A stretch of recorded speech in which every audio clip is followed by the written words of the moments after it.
உலகில் ஆட்டிப்படைத்த சமீபமான செயல்களில் Israel Iran போர்.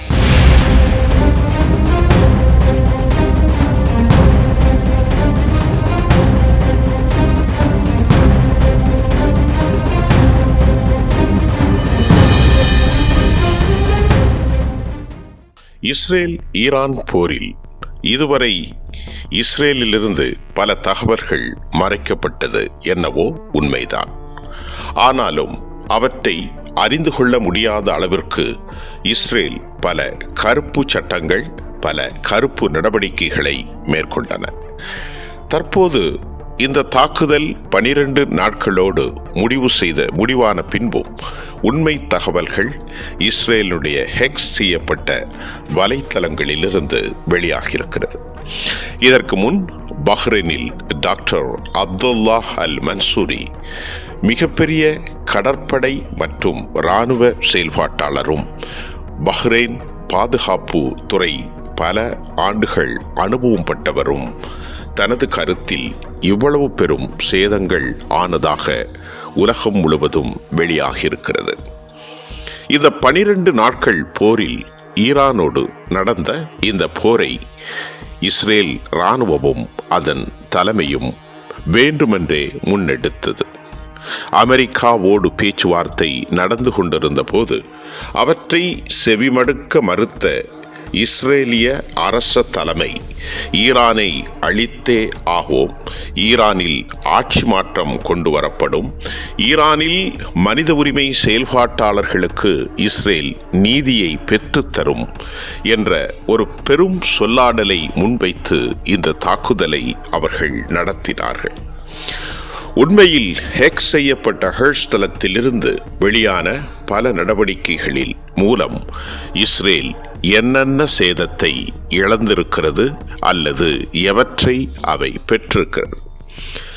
இந்த தாக்குதல் ஈரானின் மூலம் இஸ்ரேல் நகர் முழுவதும் கிட்டத்தட்ட ஒன்றுமில்லாத ஒரு மயான நிலையாக மாற்றப்பட்டதாகவும் கூட பஹ்ரைன் சர்வதேச செய்தி தொடர்பு மற்றும் இராணுவ மையத்தின் ஆய்வாளர் டாக்டர் மன்சூரி தெரிவிக்கிறார்.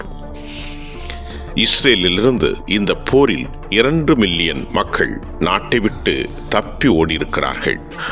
அநேகமாக அவர்கள் திரும்பி வர முடியாத நிலை உருவாகும் என்றும் டாக்டர் மன்சூரி தன் கருத்தை வலியுறுத்தியிருக்கிறார்.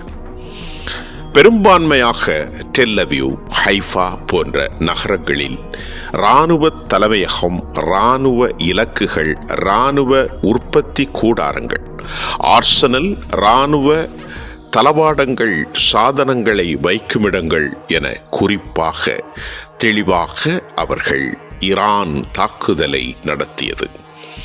இந்த தாக்குதலில் 6 மூத்த இராணுவ ஜெனரல்கள் கொல்லப்பட்டிருக்கிறார்கள். 12 மொசாத் பிரிவை சேர்ந்த அதிகாரிகளும் 78 சின்பெட் அதிகாரிகளும் 27 கடற்படை அதிகாரிகளும் 462 இராணுவத்தின் மூத்த மற்றும் செயல்பாட்டு பிரிகேடியர் அந்தஸ்து உள்ள அதிகாரிகளும் 198 விமானப்படை அதிகாரிகளும் 423 பொதுமக்களும் படுகொலை செய்யப்பட்டதாக அந்த ஹேக் செய்யப்பட்ட வலைத்தள செய்தி உண்மையை உலகிற்கு கொண்டு வந்திருக்கிறது. இதன் மூலமாக உருக்குலைந்த ஒரு தேசமாக 22,250 சதுர மீட்டர் கொண்ட இஸ்ரேல் வரலாற்றில் முதலாக மாறியிருக்கிறதையும் டாக்டர் மன்சூரியை தாண்டிய செய்திகளின் வாயிலாக உலகம் ஹேக் செய்யப்பட்ட ஹெர்ட்ஸ் தளத்திலிருந்து அறிந்து கொள்ள முடிகின்றது. ஒட்டுமொத்தமாக இதன் பேரழிவின் மதிப்பீடு என்ன? அதாவது அது இஸ்ரேலுடைய மதிப்பீட்டிற்கு 3 டிரில்லியனிலிருந்து 4 டிரில்லியன் என்ற அளவில் உலகம் அவற்றை வரையறுத்திருக்கிறது. இதன் மூலமாக இந்திய மதிப்பிற்கு அது 75 லட்சத்திலிருந்து 100 இலட்சம் கோடி ரூபாய் அளவிற்கு இஸ்ரேல் மிகப்பெரிய அளவிலான நஷ்டத்தை சந்தித்திருப்பதாகவும் சொல்லப்படுகின்றது. இந்த 3 டிரில்லியன் சேக்கலிலிருந்து 4 டிரில்லியன் வரை அவர்கள் செலவழித்தாலும் அவற்றை முறைப்படுத்தி மறுஉருவாக்கம் செய்வதற்கு மிகப்பெரிய கால தாமதமும் கால நேரமும் ஆகும் என்பதையும் ஹெக்ஸ் தளத்தின் அந்த பதிவினூடே டாக்டர் மன்சூரி தெரிவிக்கின்றார். பஹ்ரைனுடைய ஆய்வாளரின் அந்த செயல்பாட்டின் அவருடைய நுணுக்கமான விவகாரங்களின் அடிப்படையில் மீண்டும் இஸ்ரேல் இதை கட்டமைப்பதற்கு பல ஆண்டுகள் ஆகலாம். கிட்டத்தட்ட இந்திய மதிப்பிற்கு 75 லட்சத்திலிருந்து 100 லட்சம் கோடிகளை இழந்த 3 டிரில்லியன் செக்கேல்களுக்கு மேல் இழந்து போன இஸ்ரேல் நாட்டின் துறைமுகங்கள், எரிபொருள் நிலையங்கள், மின்சார உற்பத்தி நிலையங்கள், பெரும்பாலும் சந்தை பகுதிகள், மிகப்பெரிய மால்கள், மக்கள் கூடும் இடங்கள், கல்வி நிலையங்கள், இராணுவ தளவாடங்கள், இராணுவ உற்பத்தி நிலங்கள், நாட்டில் ஏற்றுமதி மற்றும் இறக்குமதி துறைமுகம் மற்றும் பொருட்கள் சேமிப்பு கிடங்குகள், உயர்தர கட்டடங்கள், எலைட் இன்ஃப்ராஸ்ட்ரக்சர், இராணுவ நிலைகள், இராணுவ முற்றிலும் கேந்திர முக்கியத்துவம் வாய்ந்த அனைத்து இடங்களையும் ஈரான் அடித்து துவம்சம் செய்திருப்பதையும் நாம் அறிந்து கொள்ள முடிகின்றது. தொலைக்காட்சி மற்றும் ஊடகங்களில் வராத செய்திகள் ஹேக் செய்யப்பட்ட ஹெர்ட்ஸ் வலைத்தளத்திலிருந்து பஹ்ரைனின் மூத்த ஆய்வாளர் டாக்டர் மன்சூரியின் கருத்து உலகம் முழுவதும் பெரும் தாக்கத்தை ஏற்படுத்தியிருக்கிறது. உண்மையில் இந்த போரின் வாயிலாக இஸ்ரேல் நாட்டுக்கும் மக்களுக்கும் அதன் அரசியல் தலைமை வழங்கிய நிகழ்வுகள், வாக்குறுதிகள் என்னென்ன, அது நிறைவேற்றப்பட்டதா என்ற கேள்வியும் நம் முன்னாலே தொங்கித்தான் நிற்கிறது. ஈரானிய மத அடிப்படை பயங்கரவாத குழுக்களை தாம் ஓய்க்கப் போவதாகவும், அமெரிக்கா ஈரானோடு 5 கட்ட பேச்சுவார்த்தைகளை நடாத்தி கொண்டிருக்கும் வேளையில் தாம் ஒருபோதும் அதனை ஏற்கவில்லை என்றும், இந்த பேச்சுவார்த்தையின் மூலம் தமது நாட்டுக்கு எந்த பாதுகாப்பும் கிடைக்காது என்று சொல்லாடலை அவர் மென்மையாக அல்ல, கடுமையாக மக்களின் முன் வைத்தார் பெஞ்சமின் நெதான்யாகு. அதன் பின் IRGCயின் தலைமையின் கீழ் இருக்கும் இஸ்லாமிய குடியரசை மாற்றுவதாகவும், மக்கள் புரட்சியின் மூலம் நாட்டில் பெரும் சீரழிவை தடுத்து நிறுத்தப் போவதாகவும் யூத மக்களுக்கும் பெஞ்சமின் நெதான்யாகு வாக்குறுதி அளித்திருந்தார்.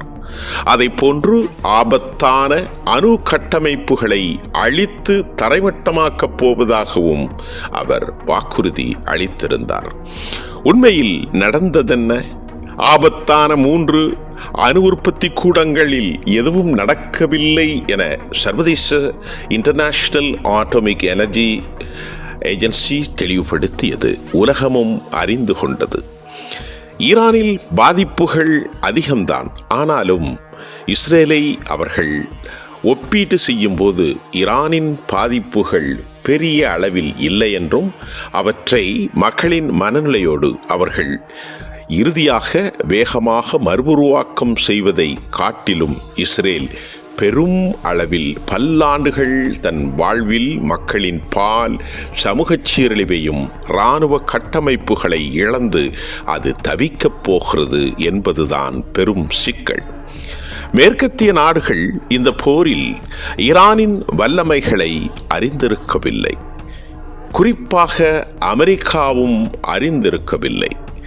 இஸ்ரேல் எத்தனை பெரிய வல்லமை மிக்க ஒரு தேசம் என்று அறிந்திருக்காத காரணத்தினால்தான் ஈரான் போருக்கு வர மறுத்து அமைதியாக இருந்த நேரத்திலும் இவர்கள் வேண்டுமென்றே ஈரானின் மீது நள்ளிரவில் தாக்குதலை நடத்தி ஈரானுடைய மிக முக்கிய இராணுவ தலைவர்கள், இராணுவ அமைச்சகத்தின் இருப்பவர்கள் அனைவரையும் மொசாத் உளவாளிகளின் மூலம் படுகொலைகளை நிகழ்த்தினார்கள்.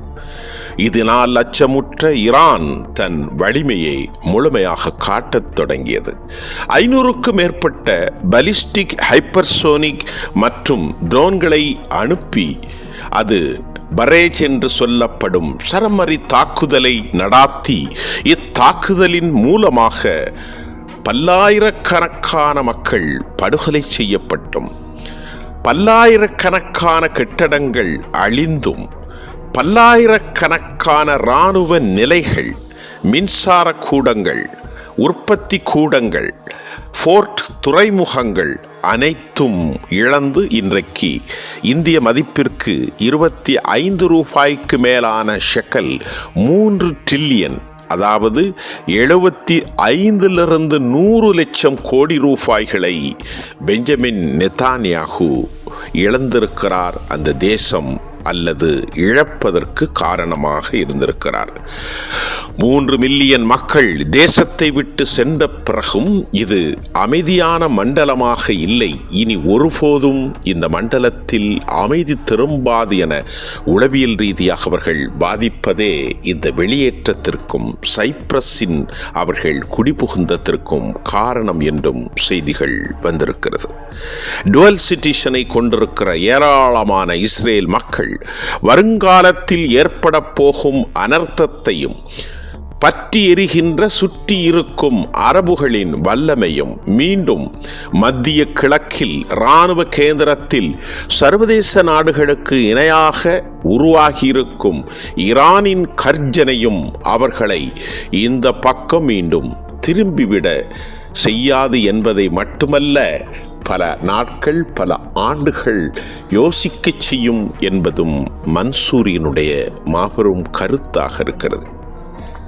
இதனை எப்படி மறுஉருவாக்கம் செய்ய போகிறார்கள்? 12 நாட்களை தாண்டி ஒரு வாரம் அதிகபட்சமாக இந்த போர் நடந்து இருந்தால் இஸ்ரேல் முழுமையாக அழிந்திருக்கும் என்பதும் சர்வதேசத்தின் செய்தி மட்டுமல்ல, ஹெர்ஸ் தளத்திலிருந்து ஹேக் செய்யப்பட்ட, அதே போன்று பஹ்ரைனின் உயர் சர்வதேச இராணுவ வல்லுநர் மன்சூரியின் கருத்தாக இருக்கிறது. ஆகவே அமெரிக்கா பதட்டம் அடைந்து உடனடியாக கெஞ்சி இந்த போரை நிறுத்தினார்களா என்ற கேள்விக்கு இந்த செய்தியே பதிலாக அமைகின்றது. நன்றி.